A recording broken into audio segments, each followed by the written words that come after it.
census সম্পৰ্কীয় আৰু এটা নতুন ভিডিঅ'ৰ সৈতে মই ৰবিউল ইছলাম সেলিম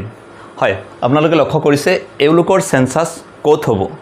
অৰ্থাৎ ইয়াত মই বৰ্ডত 5 প্ৰকাৰ লোকৰ কথা উল্লেখ কৰিছোঁ যে এওঁলোকৰ সেন্সাস ক'ত হ'ব এই প্ৰশ্ন বহুতো আহি আছে মোৰ ইতিমধ্যে আপলোড কৰা ভিডিঅ'ত আহি আছে বা পাৰ্সোনালিও এই প্ৰশ্ন আহি আছে হয়তো আপোনালোকেও বহুতেই এই প্ৰশ্ন পাই আছে যে এওঁলোকৰ সেন্সাস ক'ত হ'ব অৰ্থাৎ বিভিন্ন প্ৰকাৰৰ মানুহ আছে আহক আমি খুলি চাও প্ৰত্যেকটো প্ৰকাৰ সম্পৰ্কে আৰু আলোচনা কৰোঁ প্ৰথম প্ৰকাৰত লৈছো নদী ভঙা অৰ্থাৎ এটো এটা ডাঙৰ সমস্যা অসমৰ বিভিন্ন অঞ্চলত দেখা যায় নদীয়ে সৰ্বশান্ত কৰে নদীয়ে ঘৰ দুৱাৰ উটাই লৈ যায় এই নদী ভঙা মানুহসকলৰ সেন্সাস ক'ত হ'ব বিভিন্ন জনে প্ৰশ্ন কৰিছে যে আমাৰ আগত ঘৰ আছিল বেলেগ ঠাইত নদীয়ে ভাঙিছে এতিয়া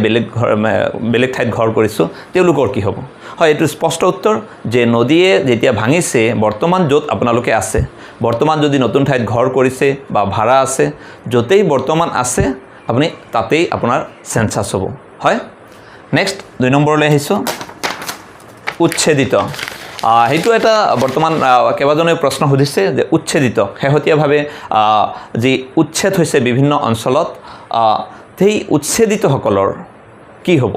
উচ্ছেদিতসকলৰ ঠিকনা যেহেতু পূৰ্বত যে বেলেগ আছিল বৰ্তমান যেহেতু উচ্ছেদ হোৱাৰ ফলত এতিয়া সেই ঠাইত নাই তেওঁলোকৰ ঠিকনা কি হ'ব অৰ্থাৎ তেওঁলোকৰ সেন্সাস ক'ত হ'ব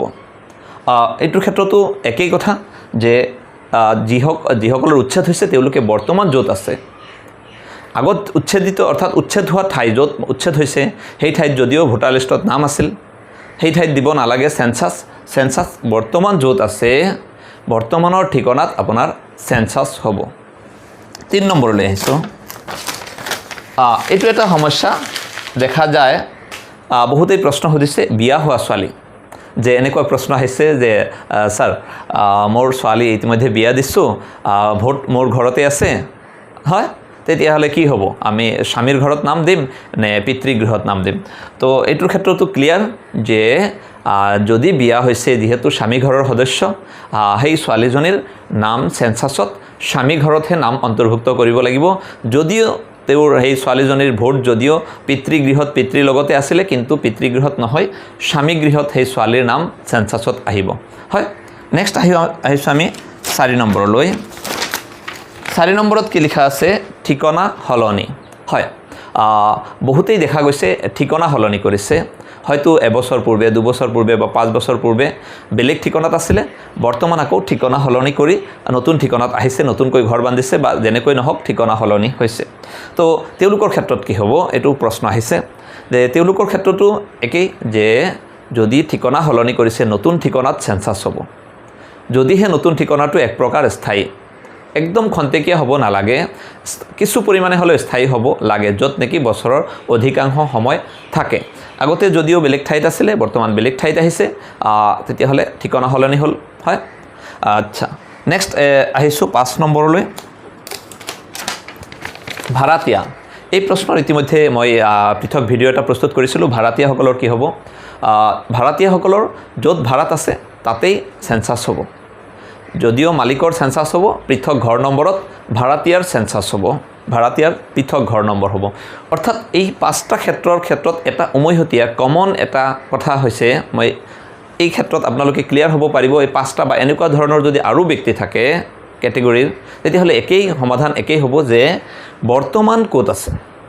অৰ্থাৎ আগতে যিয়ে ঠিকনা আছিল নদী ভাঙাৰ পূৰ্বে বা উচ্ছেদ হোৱাৰ পূৰ্বে বা ঠিকনা ছোৱালী বিয়া হোৱাৰ পূৰ্বে য'তেই আছিল সেই ঠিকনা বৰ্তমান নহ'ব বৰ্তমান হ'ব বৰ্তমানৰ ঠিকনা অৰ্থাৎ বৰ্তমান য'ত আছে এইটোৰ ক্ষেত্ৰত এটা মানে গ্ৰাউণ্ড এটা কি আপোনালোকে জানিব যে যেহেতু বৰ্তমান হৈ আছে কি প্ৰথম পৰ্যায়ত লোকপিয়লৰ প্ৰথম পৰ্যায়ত হৈ আছে গৃহপিয়ল হয় গৃহ তালিকা হৈ আছে দ্বিতীয় পৰ্যায়ত অৰ্থাৎ 2027ৰ ফেব্ৰুৱাৰী মাৰ্চত কি হ'ব লোক গণনা অৰ্থাৎ ঘৰে ঘৰে আকৌ এনুমাৰেটৰ আহিব তেতিয়া ব্যক্তিৰ গণনা হ'ব তেতিয়া হয়তো শিক্ষা দীক্ষা বা অন্যান্য বিভিন্ন প্ৰশ্নৰ সন্মুখীন হ'ব বা প্ৰশ্ন সুধিব বা সেই তথ্য আহৰণ কৰিব হয় তো সেই ক্ষেত্ৰত যদি আপুনি পূৰ্বৰ কৰবাৰ ঠিকনাত আপুনি সেন্সাস কৰিব বিচাৰে তাততো আপোনাক গণনাকাৰীয়ে বিচাৰি নাপাব হয়নে তো সেই কাৰণে আপুনি য'ত আপোনাক পোৱা যায় বা আপুনি থাকে